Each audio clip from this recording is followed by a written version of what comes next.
What's up, guys? Today I thought I would go over breaking down macronutrients, and I've actually done this video before, but figured I'd put it out there one more time. So this is all my own kind of approach. This is not anything that I've read or seen.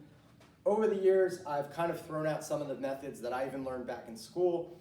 You just kind of learn what works, what makes sense. You know, some figures come out too high when I follow a lot of standard figures, and I just think this makes a lot more sense, because the reality of it, it's not so much about counting calories and stuff. And honestly, I could say 1,500 calories for an average male, and you're gonna say, oh, wow, that's low. Yeah, but if you're getting all the vitamins and minerals, and those are very nutritionally dense calories, it's probably fine. Now, obviously you have situations, let's say you're training for a marathon, you're training for a bodybuilding event, you know, you're gonna have to tweak the figures. I'm talking about, in general, baseline figures for the average person. Behind me, I have all these numbers, and I'm gonna go over what they all mean, and I'm gonna use myself as an example. So the first step in figuring out the breaking down your macronutrients is to get your body weight. 160 pounds is the figure I'm using for myself. My weight fluctuates, but it's a nice round figure, and it's always around there. For body fat, I'm using 10%. Now, 10% on a good month, a good year, but again, I fluctuate probably between like 9 and 14, but we're gonna use a nice round figure. Okay, so what we're gonna do first is figure out 10% of 160 is very easily, you can see it's 16, all right? 160 minus 16, you get 144 pounds. Now, what is this figure? We could say this figure is ideal weight. Right? We're taking the body fat out of the equation, and we're just looking at the rest of the weight. What is that? Well, that's your body weight. I'm sorry, that's your muscle and tissue weight. That's your organ weight. That's your bone weight. That's your water weight. Okay? And we're going to factor protein. We're going to start with protein, and we're going to go 1 gram of protein to 1 pound of what we're calling lean body mass. Okay? Your weight after body fat. Okay? For women, I want to start this figure at 0.8, okay?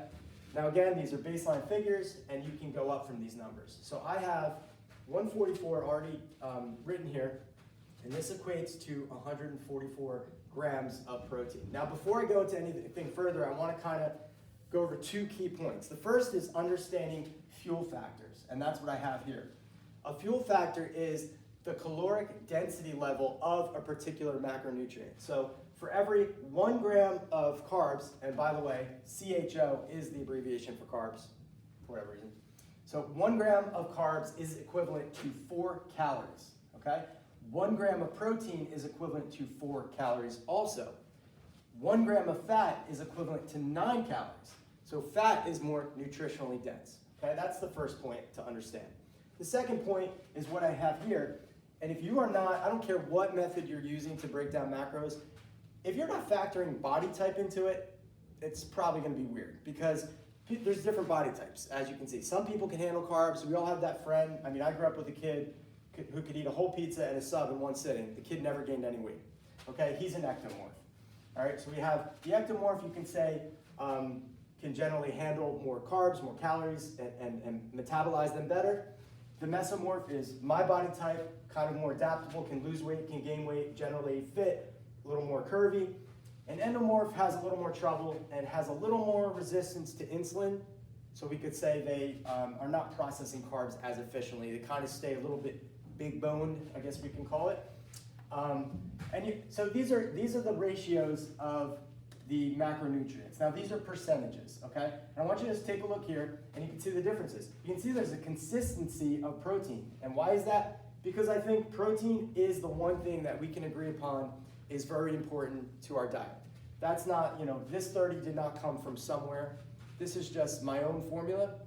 And I believe from everything I've read, things I've heard, protein is tied to more muscle mass. Muscle mass is tied in many studies to longevity, right? And the more muscle you have on your body, the more calories you burn at rest, which means you'll have less body fat.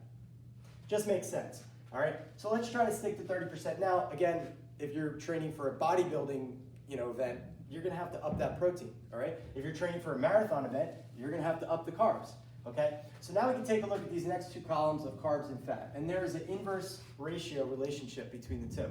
So what essentially I'm saying is, as you're increasing carbs, you're decreasing fat. Well, holy shit, an endomorph who already might be overweight, you're telling me I have to eat 40% fat? Yes. That doesn't mean a bucket of Kentucky Fried Chicken. Again, we already know that fat is more calorically dense. What that means is healthy fats. Avocado oil, coconuts, olive oils, not the seed oils, a lot of bad seed oils, so I'm not saying that in particular. Okay, so now we understand that and the fuel factors. Let's get back to our equation here. So we want to say, okay, we got this 144 pounds that we've converted into 144 grams of protein, and now from there, we want to figure out how we make that get the total caloric calories on the day from that figure. Well, it's a simple math problem. 576 calories, wait a minute, where did you get 576? Well, we multiplied 144 times 4, right? Because the fuel factor is 4, and we got 576, and that will be your calories. So 576 calories equal 30%, right, of what? Okay, and we remember how to do that. We divide 0.3 into 576, and we get 1920. So that is my total caloric recommendation. Now, how many calories do I eat daily? 2,700, 2,800. Well, I factor my activity level into it. There's also something called the thermic effect of food. There's actually calorie burning happening when you're eating. The process, the act of eating burns calories. Right? So there might be a 10% factor in there as well. So again, based on your activity level, you're going to manipulate. These are baseline figures. Okay, the next step is just to plug the other numbers in. As you can see, the mesomorph is the 40% carbs and 30% fat. So I put that in there. We come out to 768 calories, which equate to 192 grams. 30% fat, you'll notice, is also 576 calories, the same as protein, but look at the difference in the grams. Why? Because we divided by 9, because it's more dense, and these are the figures we came out with for that. So there you have it. That's my own system, breaking down macronutrients, take it or leave it. You can watch this video back to kind of absorb all that. Apply it. I know it works. I feel like it makes a lot of sense. You're not coming out with a crazy amount of calories. Some other formulas, such as like the Graham Fritz, for example, you come out so much higher in calories, and it's just not a good place to start people out, I think. You can always add back in, all right? Feeling tired, feeling a little sluggish, getting through my workouts, okay, you might need more carbs. Do it that way. Start with adding more protein in, okay? So I would always add another serving of protein, 20, 30 grams to the day to up the calories. If you still don't have it, start adding in carbs, and remember, keep your carbs unprocessed.